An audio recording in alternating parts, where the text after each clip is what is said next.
Halo sobat-sobat cilik kelas 6, bertemu lagi dengan saya Miss Ani. Di sini Miss akan menyampaikan materi baru. Nah, anak-anak, sebelum Miss menyampaikan materi baru, sekarang coba Miss bertanya ya. Nah, apa sih manfaat listrik dalam kehidupan kita? Nah, bagaimana jika dalam sehari-hari kita itu hidup tanpa listrik? Coba bayangkan. Nah, listrik itu memiliki berbagai manfaat dalam kehidupan kita, mulai sebagai penerangan ketika malam hari, bahkan banyak alat-alat elektronik yang dapat kita gunakan dalam memenuhi kehidupan sehari-hari, mulai dari alat elektronik kebutuhan memasak ataupun alat elektronik yang lainnya. Nah, sekarang yuk kita kenal lebih dalam tentang apa sih itu arus listrik.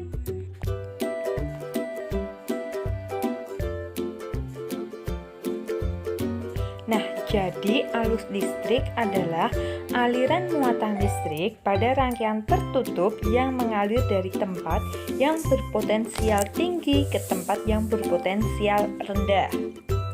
Nah, dari mana sih listrik itu? Jadi, listrik itu dihasilkan oleh generator pada pusat pembangkit listrik.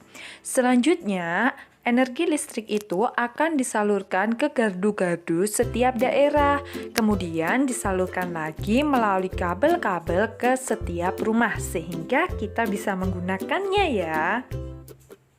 Nah, selanjutnya sumber-sumber arus listrik itu bisa berasal dari generator, batu baterai, aki, dan dinamo. Nah, untuk besaran listrik yaitu ada tegangan listrik, satuannya yaitu adalah volt atau biasa disingkat dengan V, kemudian arus listrik ampere, hambatan listrik OHM, dan daya listrik yang sering disingkat dengan W. Yuk coba diamatin, jika kalian membeli lampu pasti ada tulisannya watt, itu menunjukkan besarnya daya listrik.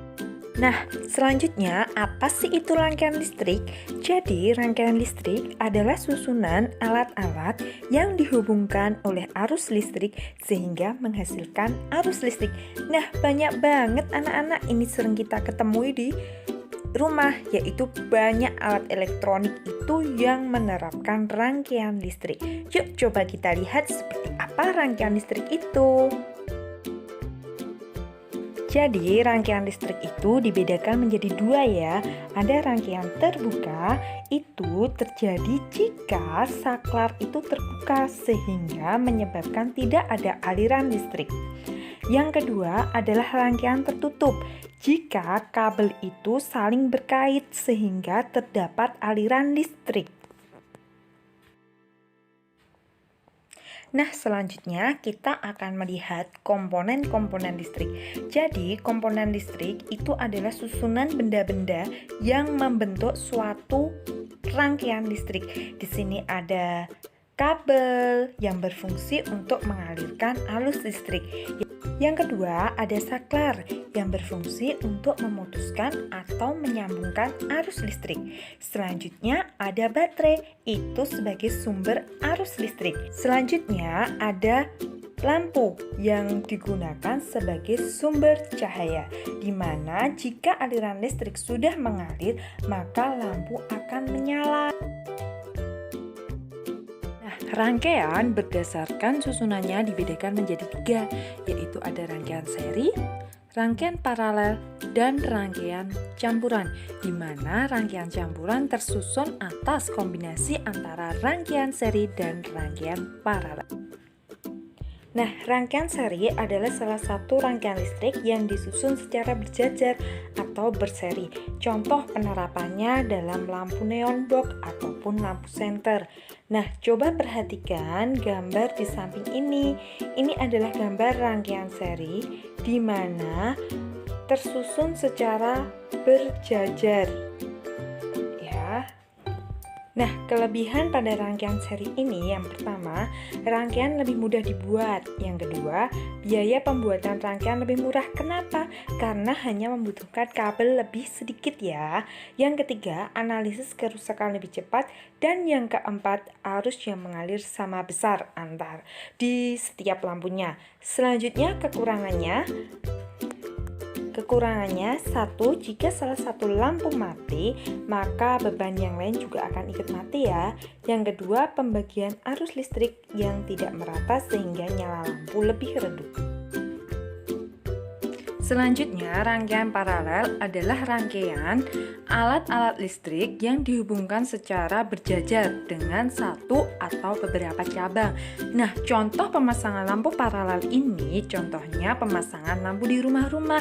Coba perhatikan, lampu-lampu di rumah itu pasti ya banyak cabang-cabangnya. Nah, selanjutnya kelebihan dari rangkaian paralel yang pertama, jika ada satu lampu yang mati, lampu lain tidak ikut mati. Yang kedua, tegangan listrik yang menuju ke setiap lampu sama besar.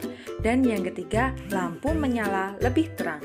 Selanjutnya, kekurangan lampu paralel yang pertama, rangkaian sulit dibuat. Yang kedua, biaya pembuatannya lebih mahal karena membutuhkan banyak kabel. Yang ketiga, analisis kerusakannya lebih sukar. Nah, selanjutnya yuk kita bersama-sama menganalisis nyala lampu di mana jika saklar itu terputus dan kemungkinan jika saklar itu tersambung. Anak-anak, coba perhatikan, ini adalah susunan rangkaian apa? Yap, betul, ini adalah susunan rangkaian seri. Nah, coba perhatikan bagian pada video berikut ini. Ini adalah menunjukkan jika terjadi aliran listrik. Jika terjadi aliran listrik, maka akan memungkinkan kedua lampu itu akan menyala. Nah, jika salah satu lampu mati, maka lampu yang satunya juga akan mati. Hal ini terjadi karena aliran listrik salah satu arah akan terhambat di L1, sehingga tidak bisa dilanjutkan menuju ke L2. Selanjutnya kita lihat kembali ya untuk rangkaian berikut. Anak-anak, ini adalah rangkaian paralel. Rangkaian paralel adalah rangkaian yang tersusun secara berjajar. Nah, coba perhatikan, ini adalah menunjukkan jika terdapat aliran listrik atau posisi saklar tertutup, sehingga energi akan diterima oleh lampu L1 dan L2 sehingga lampu L1 dan L2 akan nyala. Hal ini menunjukkan karena ada aliran. Nah, coba diperhatikan jika salah satu lampu itu putus atau padam, maka lampu lainnya akan tetap menyala. Nah, kenapa seperti itu? Karena walaupun L1 terputus, tetapi aliran listrik tetap dapat diterima oleh lampu L2. Nah, kebalikannya ya, jika lampu L2 itu terputus atau padam, lampu L1 tetap akan menyala. Karena lampu L1 itu alirannya masih terhubung. Nah, anak-anak, itu tadi kita sudah membahas tentang rangkaian seri dan paralel.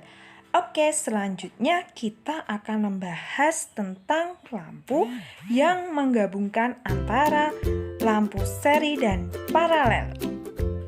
Nah, anak-anak, jadi rangkaian campuran adalah rangkaian perpaduan antara seri dan paralel.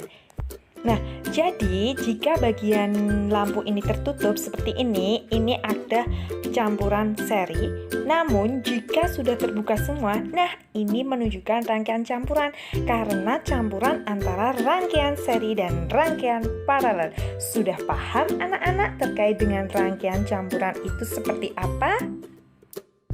Nah, demikian tadi adalah penjelasan terkait dengan arus listrik. Nanti pada materi berikutnya kita akan membahas terkait dengan materi-materi arus listrik yang lainnya. Oke anak-anak, cukup sekian pembelajaran hari ini membahas tentang arus listrik. Sampai jumpa pada materi berikutnya. Tetap semangat, jaga kesehatan. Sampai jumpa. Jangan lupa like and subscribe biar info-info video pembelajaran akan otomatis anak-anak ketahui.